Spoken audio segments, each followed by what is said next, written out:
Welcome to Basic Brewing Radio for Thursday, October 23rd, 2014. I'm James Spencer. Here at Basic Brewing Radio, we're all about home brewing. This week we talked to Ryan Tockstein of Scratch Brewing in Ava, Illinois, about brewing with foraged ingredients.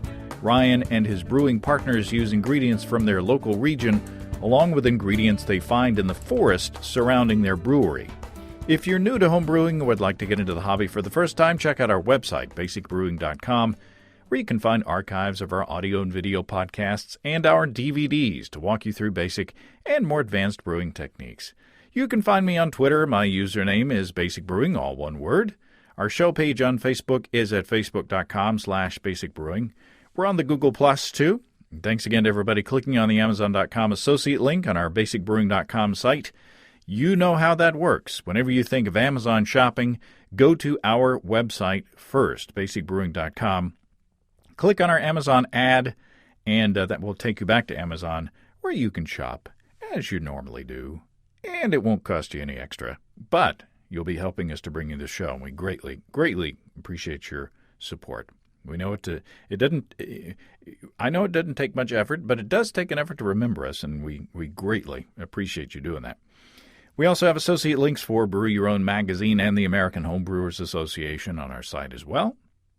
You can find our Basic Brewing iPhone app on iTunes, our Android app on Amazon.com. We have a Windows Phone app. We're on the BlackBerry Podcast Directory, and we're in the Stitcher app as well. Check out our Brewer's Logbook at basicbrewingshop.com. In the front is a blank calendar that you can use to track your fermentations and plan your brews, and there is room in the back to log the details of up to 50 batches of beer.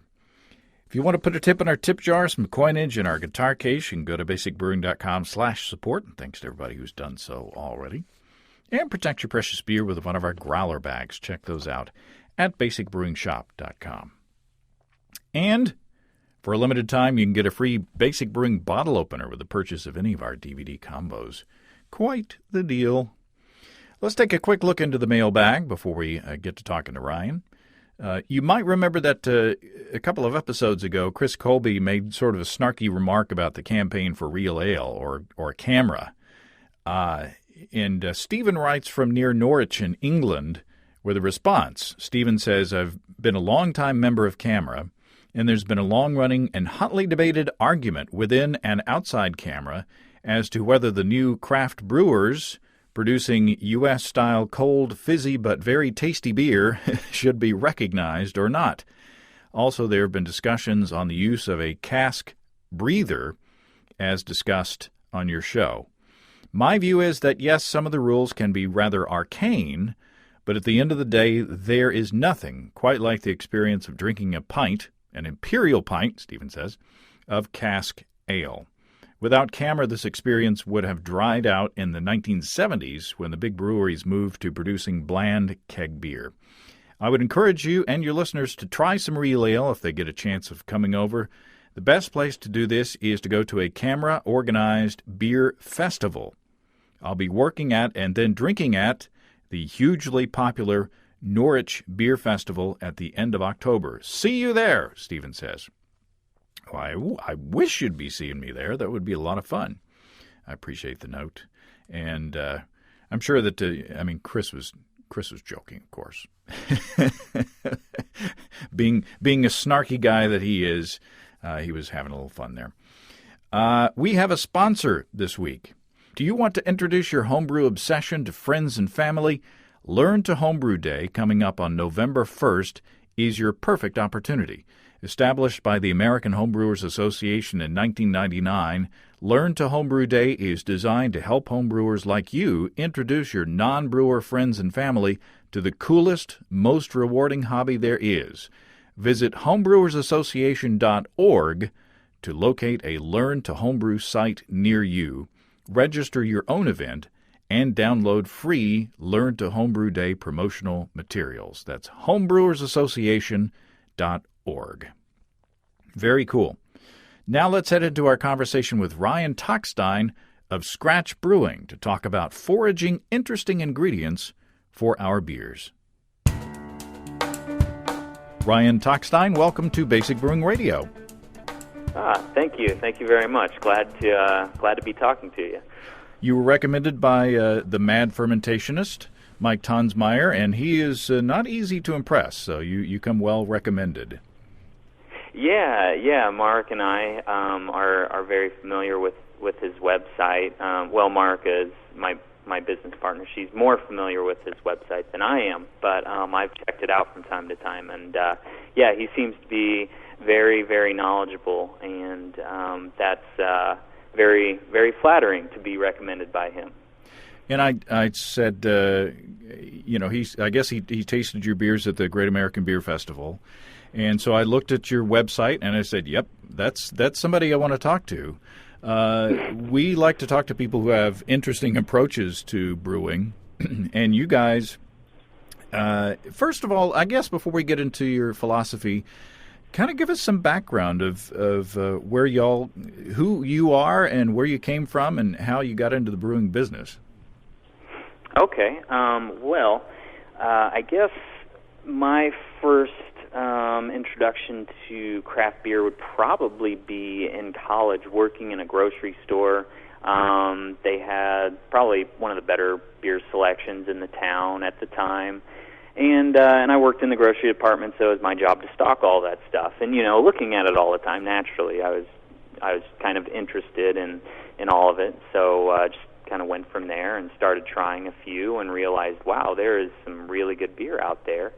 So I started trying as many different beers as I could all the time. And then I found out that it was legal to homebrew. And at the time, I was studying physics in college, so naturally, with my science background, I wanted to start making it on my own, and just got obsessed with it like everybody else does. I have no idea what you're talking about. No, I'm sure you don't.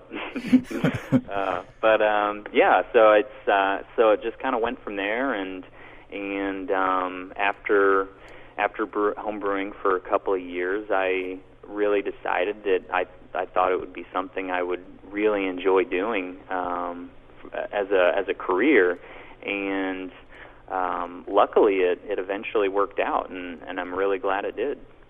And you've got two partners with Scratch Brewing. Yes, one partner, her name's Marka Josephson, and she grew up in San Diego, and then eventually moved to Southern Illinois because her boyfriend was in grad school here. And before she moved to Southern Illinois, she was in New York. So, being in California and then New York, there's an abundance of good beer there already. And then moving to Southern Illinois, where the craft beer scene hadn't really gotten its roots quite yet when she just moved here, she decided to start home brewing just for that reason. She couldn't find the beer that she was used to drinking. And then my other partner, Aaron Clyden, he is a native of Ava, Illinois, where our brewery is located. And actually, our brewery is on his family's property that they've owned for the last 15 to 20 years. So he's been wandering around the woods here, foraging for herbs and roots pretty much all of his life. And so whenever he started home brewing, he kind of naturally used all of those interesting foraged ingredients in his beer. So that's kind of where that took its roots in our brewing. And I met both Mark and Aaron at a small liquor store. They had a weekly kind of informal tasting. And so we all met there, started home brewing together, and all happened to be in a position to where we could possibly, open a brewery. And our ideas for what we wanted to do for the brewery all sort of aligned as well. So it was bound to happen, I guess. What is the philosophy of the brewery and your beers? Well, basically, it's just that we try to make beer that is kind of the essence of where we live. We want to make beer that's representative of the land around us, and that's always been kind of one of the things that I wanted to do. And if I were to ever own a brewery, I had planned on making some sort of a beer that was just, uniquely Southern Illinois and from the ingredients you can get here. And so that's kind of what we do here. We use all of the ingredients that we can find out in the landscape, but then also we use a lot of ingredients that we can either grow or get from a local farm. And our brewery is situated out in 85 acres of hardwood hills in the forest out in the country. So our location really aligns with what we try to do with our beers. What were your resources when you started to think about using local ingredients, and not just farm-raised local ingredients, but stuff you actually forage out in the woods? What were your resources that you went to learn about the stuff that's not only good to eat or to use, but safe as well?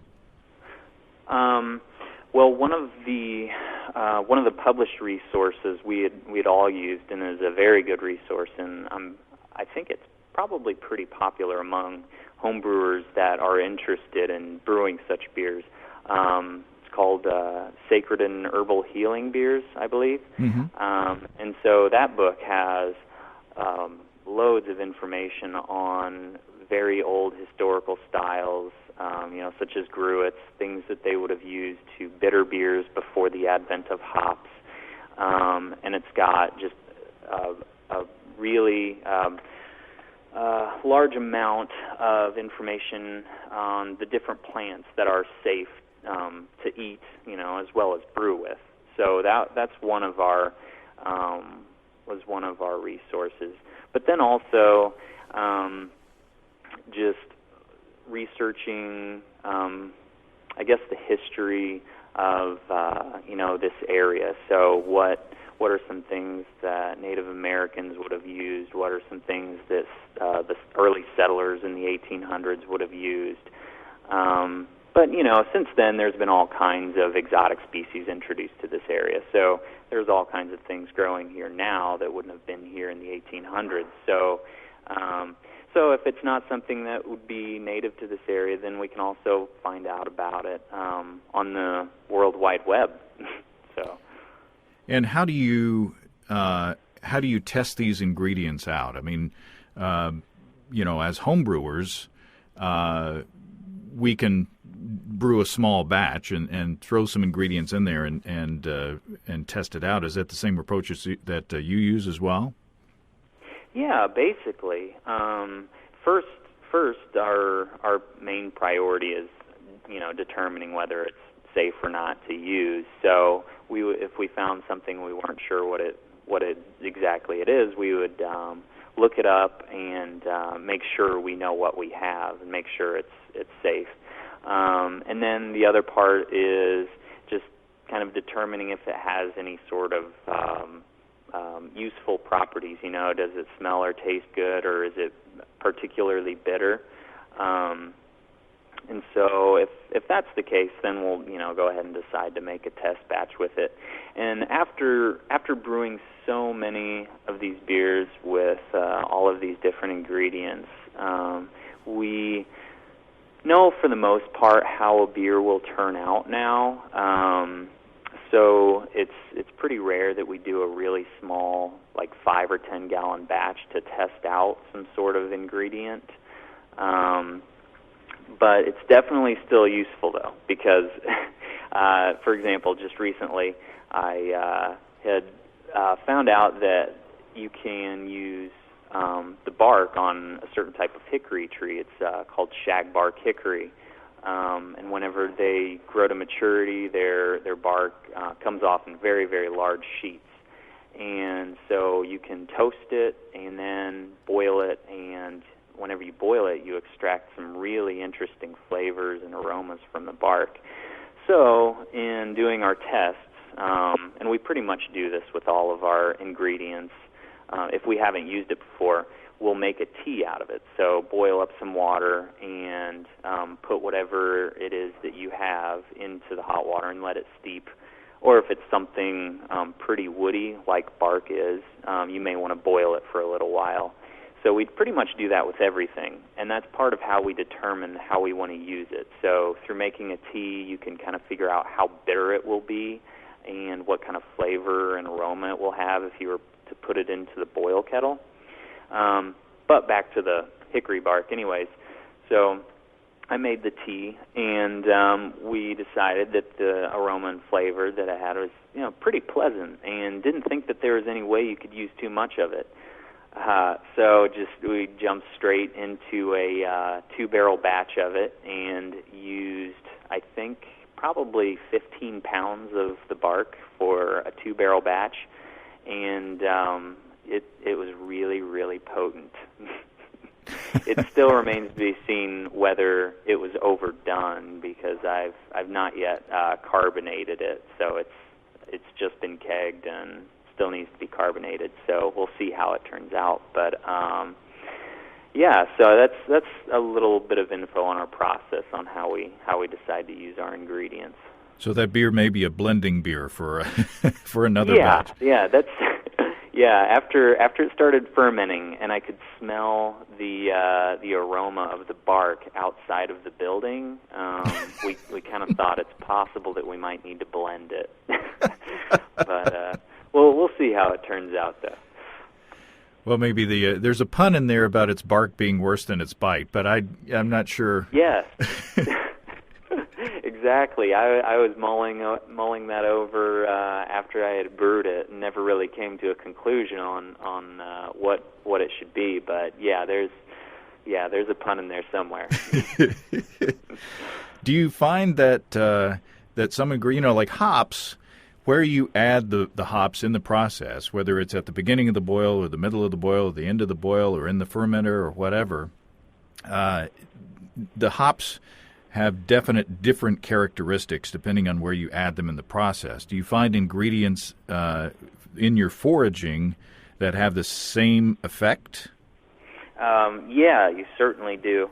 So, for example, if you were to use some sort of an ingredient that is woody, whether it's actually wood or bark or a root from a plant, it does matter the point at which you use it in the brewing process. So if you were to, say, put a root or a piece of wood into the boil kettle, say at 60 minutes, boiling it for 60 minutes would definitely extract a lot of tannins out of it. So you would be getting some bitterness, and of course the amount of bitterness depends on what root or what type of wood you're using. But then you might also be boiling off some of the flavor and aroma. And to the extent that philosophy of boiling off flavor and aroma, boiling it for 60 minutes, to the extent that philosophy kind of overlaps between things that we use and hops, sometimes it's more true, sometimes it's less true.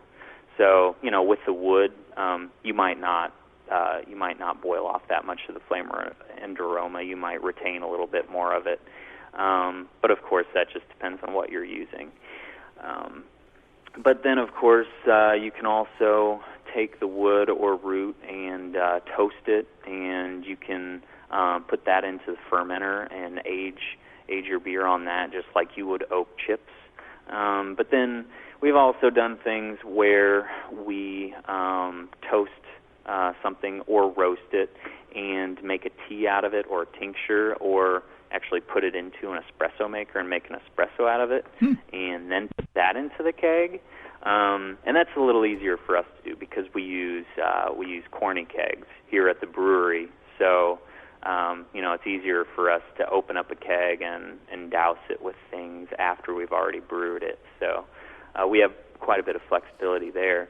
That's just a small example of how adding it in different parts of the process can make a difference. Well, you've got an impressive beer list on your website. Would you mind, let's go down some of these and talk about some of the ingredients, and maybe that way we can get kind of an impression of how we as home brewers can kind of work these ingredients into our beers as well. Sure. Smoked apple pie. which, or smoked apple ale. Boy, there's my brain turning around. I guess it must be close to lunchtime because my brain's playing tricks on me and making me see food where there's not food. It says lightly smoked hazy golden ale brewed with Honeycrisp apples and bittered with hickory leaves. So I can apples I can see, but I've never thought of using hickory leaves to bitter a beer. Do you use them in the same way that you would use hops? Yeah, we do. We just throw the hickory leaves in at the 60-minute mark, and we put them in green. And we kind of came upon that because, just being in the first year and a half of being open and being a small brewery out in the country in the middle of the woods, we were still having to clear out a little bit of space for parking sometimes. So I think we had just taken down a hickory tree maybe a week before or something. So we had an excess of hickory leaves to use. So we made a tea, boiled them a little bit, and turned out they were pleasantly bitter. Of course, not exactly bitter in the same way that hops are, but it seemed to be bitter enough to where we could use it to bitter a beer with. So the smoked apple ale is certainly a gruit, or I guess not sure if it would technically be a gruit. Somebody else could probably tell you better, such as maybe Stan Hieronymus, but it is a beer that is made without hops anyways.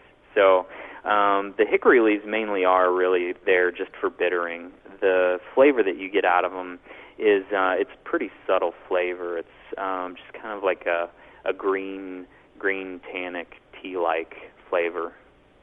And if you were a home brewer making a 5-gallon batch, roughly how many or how much hickory leaves would you have to put in that batch? Are they strong? They are not terribly strong, and I think a hickory leaf in 5-gallon batch, I think it'd probably be. I think it'd be hard to ruin a beer using hickory leaves to bitter with. It's much easier to ruin a beer through poor fermentation than using too many hickory leaves, I think. But for a 5-gallon batch, I would probably do. Let me check back on our notes, see what we did on the big batch. And I guess while you're checking on that, we should say that you probably put the hickory tree to good use in your pizza oven, right? Yes, definitely. So we've been burning that wood in the oven.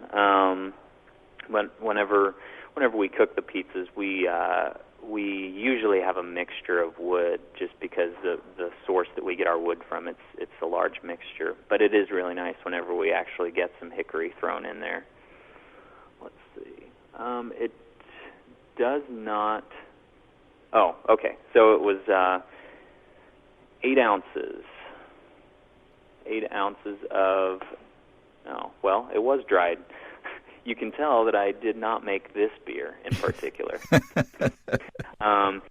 So these leaves were actually dried, I guess, because it was about a week that we had, a week before that we had cut down the tree. So the branches had been hanging for about a week. So I guess those were dried.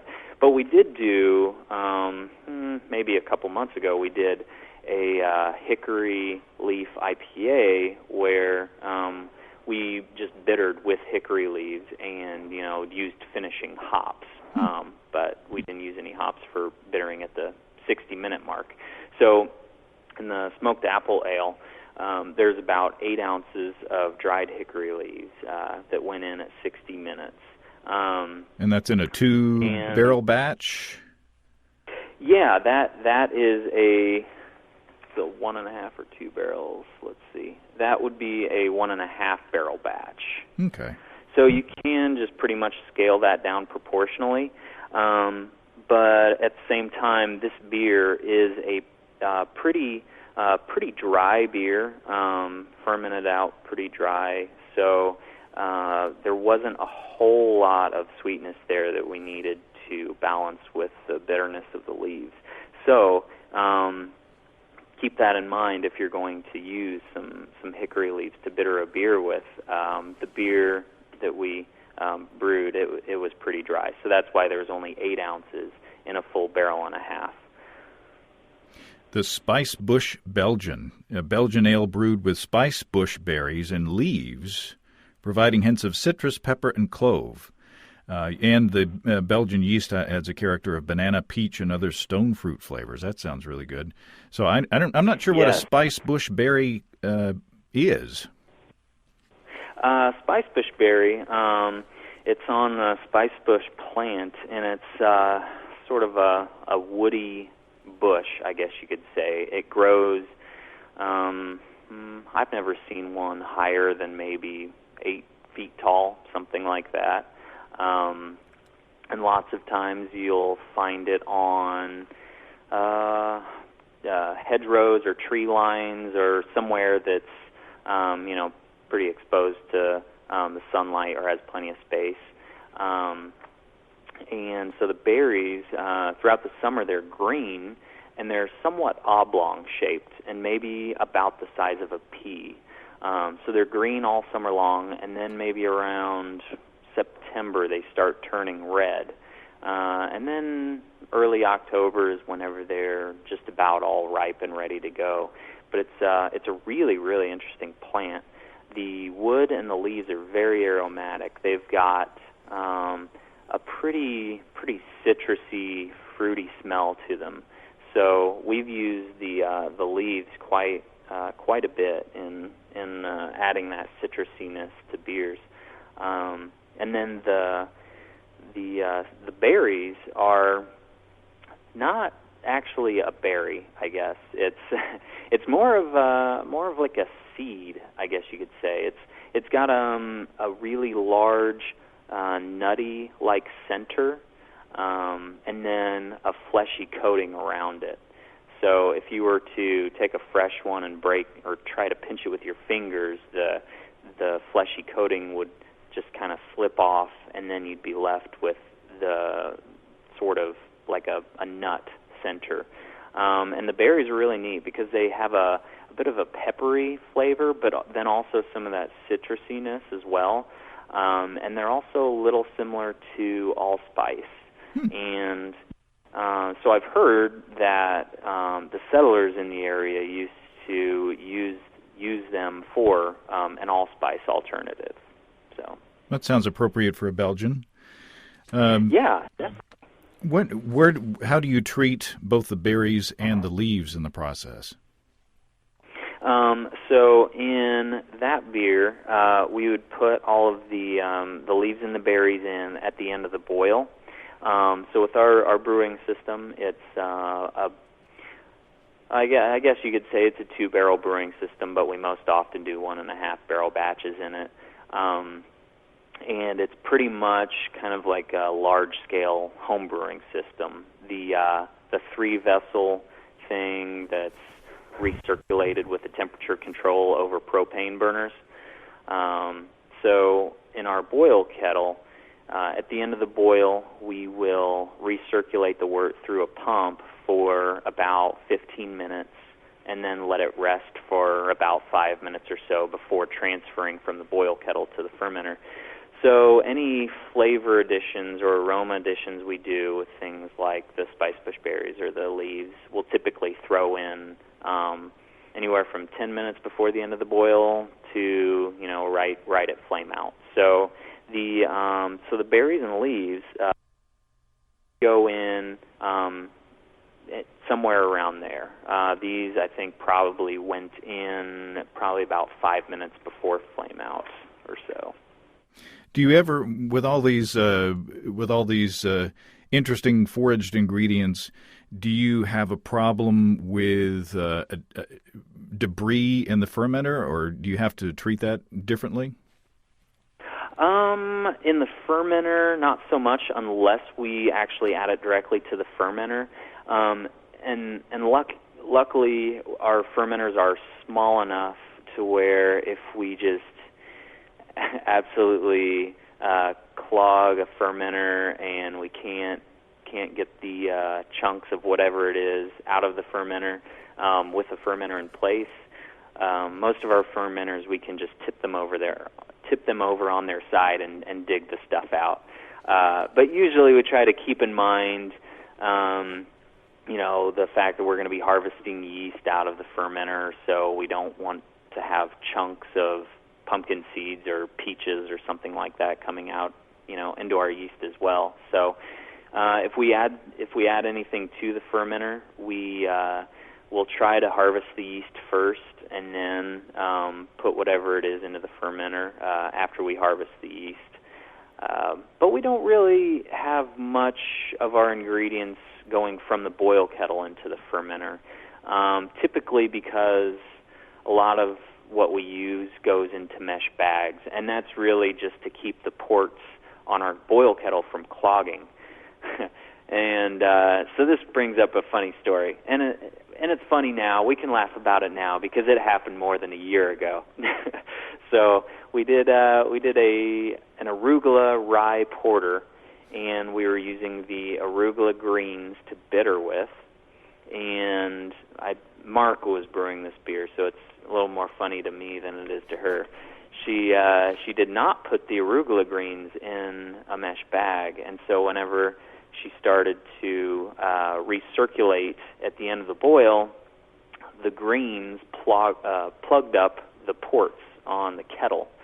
And, a little while later, it resulted in some pretty nasty burns from boiling wort.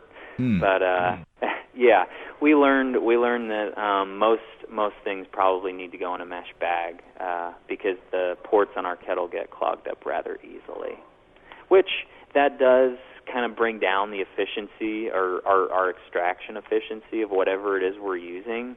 So we always do try to account for that. Well, that's a good tip. This next one is I have a selfish motive for asking about this because I have a big basil plant in my yard, and fall is on us and winter is coming, so I'm motivated to use it. You have a big basil ale. Yes. It says twice the basil, twice the hops, and almost twice the alcohol of our popular basil ale. So, back when I was homebrewing, I entered a contest, and at the end of the contest, you have all the contest beers out where people can try them. And I tried a peach basil beer that I wasn't too impressed with. I thought it was more like a wine cooler than a beer. But since then, I've been intrigued with, how to use basil in a more interesting way. So tell us about your approach. Well, with the, we've done, I don't know how many versions of this basil ale. I'd say probably maybe around 10 different iterations of a basil ale. The very, very first one, it was a pretty pale grain bill. I can't remember exactly what all was in it, but it was a pretty pale colored bill, not super malty, but it was actually basil and lemon zest and lemon juice. So it gave it, a little bit of a nice dry citrusy character that worked really well with the basil. So it was a really nice, refreshing basil quality. And in that beer, I believe the basil was put into the mash water before we mashed in, and then I believe it was also put in the mash, and then I think some was put in at 60 minutes in the boil, some at 30, and then some at flame out. And since then, I haven't really put basil into the mash water all that often, primarily just because I haven't done any pH readings to see how the basil affects the pH of the water. And that's probably just laziness on my part. But I haven't really noticed a huge difference either in adding the basil to the mash water versus just putting it into the boil kettle. So that's another reason. We do probably have 20 basil plants at our brewery, so we are not lacking in basil, but it is nice to conserve it where I can, because we use it for our pizzas, and we use it for our beer a lot. So I try not to use too much of it if I can avoid it, or I just try not to waste it. But most of it now goes in at flame out, or maybe 10 minutes before flame out. And what character does that bring? I mean, when I think of basil, obviously I think of pesto sauce, but there's more in pesto than just the basil. Yeah. In pesto, there's also, the traditional pesto. There's pine nuts, there's olive oil, and then there's usually Parmesan or some other sort of a sharp cheese. So there's quite a few other flavors in there besides just the basil. But the quality that we get out of the basil is it gives it a little bit of a sweetness, but it's definitely not any kind of a true like cloying sweetness or sugary sweetness. If you can think of any other herbs that may have some sort of kind of a sweet quality to them, it's somewhat similar to that. And it's very green, and I've noticed a little bit of a similarity in the, I guess you could call it the dankness of it, with some of the bigger hops that a lot of people use in IPAs now. They're really kind of dank and sticky and resinous. They have, that sort of quality to it. We get a little bit of that out of the basil as well, not to the same extent that you do with the hops, but a little bit of that. But the thing is the type of basil you use. There's a lot of different varieties of basil, and the basil that we have this year is just the regular old Genovese sweet basil. But then there's also, licorice basil, which is really cool because it actually does have quite a bit of a licorice flavor to it. And I've used that before in a Schwartz beer, which turned out really well. Then there's also purple basil, and there's Thai basil, and quite a large variety of different basils you can use. So you're really exercising your sort of culinary, chef's muscles when in your brain when you're doing these things. It is a pairing of the ingredient and the beer style. Yeah, it really is, and that's probably one of the first things that we typically think about whenever we're making a beer is kind of think back to some food dishes and for the pairings. So one of the beers that we had brewed before that turned out pretty well was an Abbey style beer that we used peaches in, and okay, well, I'm mixing these beers up because I think we've done probably close to 200 beers by now. But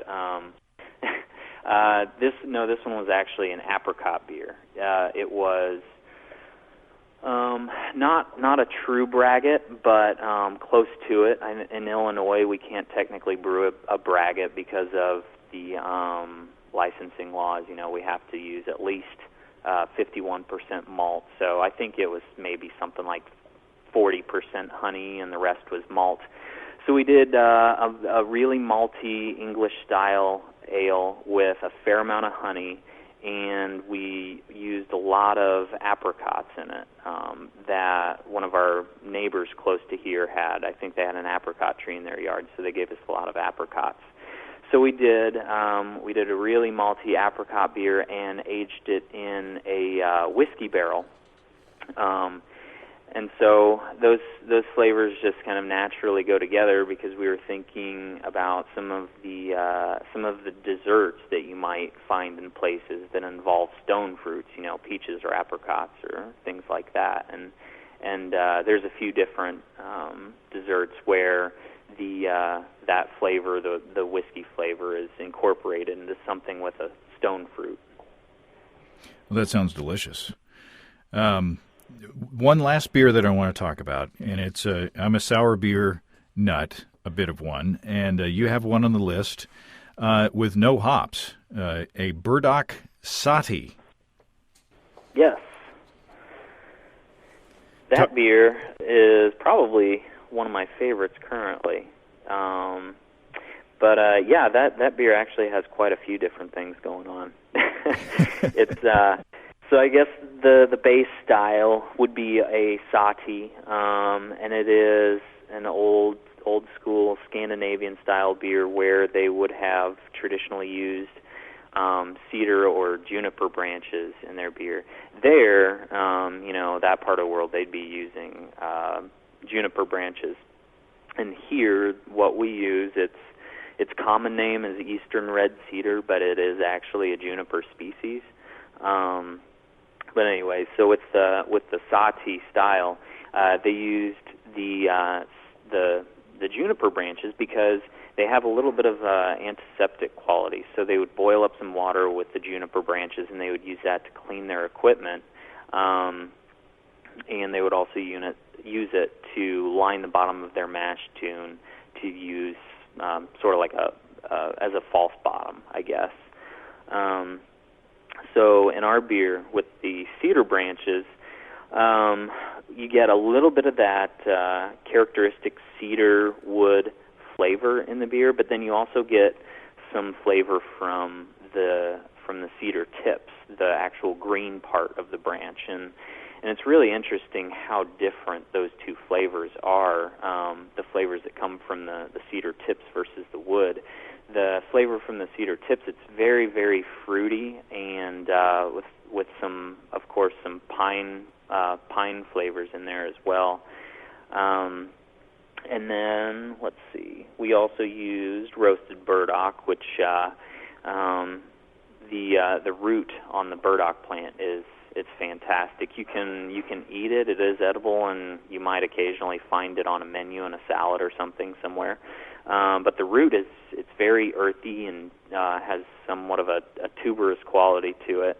So then if you roast it and put it into your beer, it's a very distinct flavor and aroma that it has. So it kind of fits in with the cedar branches because of that earthiness.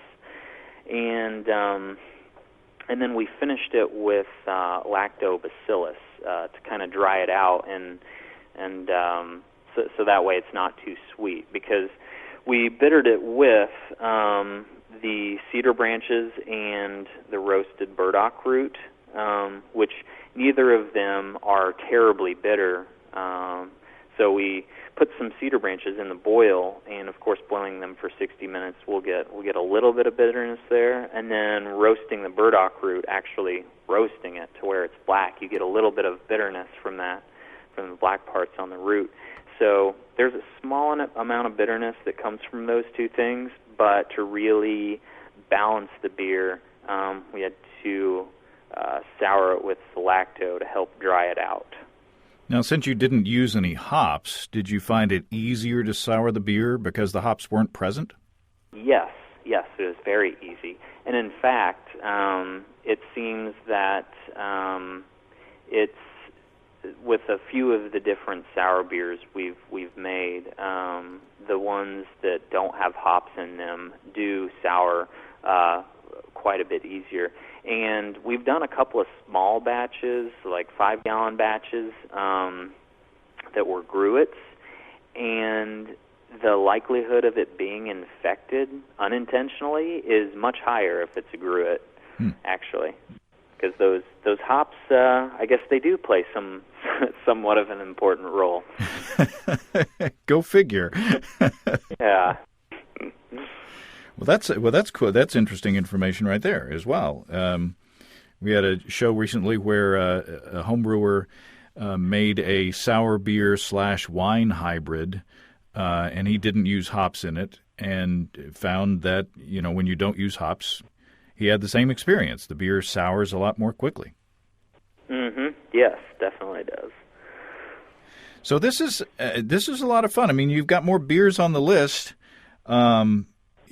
I guess it's too bad that I don't live closer to Ava, Illinois. That's the only thing. Yeah, we're a very small brewery. We only do 1.5 or 2 barrels at a whack. Technically we are a brew pub, even though we distribute in small quantities, but we only distribute 6-barrel kegs, and only in Illinois, and in small quantities too. So we sell 90 to 95% of what we make out our doors. So your best chance of trying our beer is coming to our brewery, but that's not a bad thing though, because it's a great place to hang out for a day if you like being outside. It's got a great ambiance to it. Awesome. It sounds like a good springtime trip. Yes, yeah. Spring and fall. That's whenever we're the busiest. Yeah. Awesome. Well, Ryan, I appreciate your taking the time out to talk to us and share tips, and good luck going on into the future. Thank you very much. It's been a real pleasure talking with you as well. Thanks again to Ryan. You can find out more about Scratch Brewing at scratchbeer.com. And you might learn something about their Saison that apparently has 105 ingredients. That sounds like fun. And thanks to Mike Tonsmeyer for the tip about Scratch Brewing. Appreciate that. If you have tips, brewing questions, show suggestions, or just want to say howdy, you can write to james@basicbrewing.com or just fill out the contact form on basicbrewing.com, and please don't forget to tell us where you're from. You'll find our bottle openers on our shop. Our Basic Brewing growler bags are available. Protect your precious homebrew and craft beers you take it from place to place. Check out our support link where you can throw a couple of bucks into the tip jar by subscribing financially to our podcasts. Be sure to check out our DVDs, Extract Brewing and Partial Mashing, Stepping into All Grain, Low-Tech Lagering and Decoction Mashing, and Introduction to Wine Kits. You can find them all on our site. We've got combo deals to save you a few bucks if you want to buy more than one DVD at a time, with a free bottle opener included for a limited time. And you can check out our Basic Brewing shirts in the store as well. Our brewers' logbooks are on the store too. Keep track of up to 50 batches of beer. You can see a listing of the fine folks across the country who sell our DVDs on basicbrewing.com. And if there isn't a vendor in your area, you can order them online in our online shop at basicbrewingshop.com. Thanks to everybody who's continued to click on our Amazon.com link. We greatly appreciate the support there. Our featured products this week that were purchased through the link are 2-piece, long embroidered German lederhosen cotton socks. There you go. And Nightmare Halloween Horse 2014 Special Run. Thanks again, everybody. And remember, I can't tell who bought what, so no worries there. Just click on our Amazon.com logo on our site. The next time you feel like Amazon shopping, we greatly appreciate your support. Don't forget you can also join the American Homebrewers Association and subscribe to Brew Your Own magazine through the associate links on basicbrewing.com as well. That's all until next time. Until then, thanks for listening, everybody. I'm James Spencer. Production help for Basic Brewing Radio and our website is provided by Kelly Dodson. Basic Brewing Radio is a production of Active Voicing. We'll talk to you next time, everybody. So long.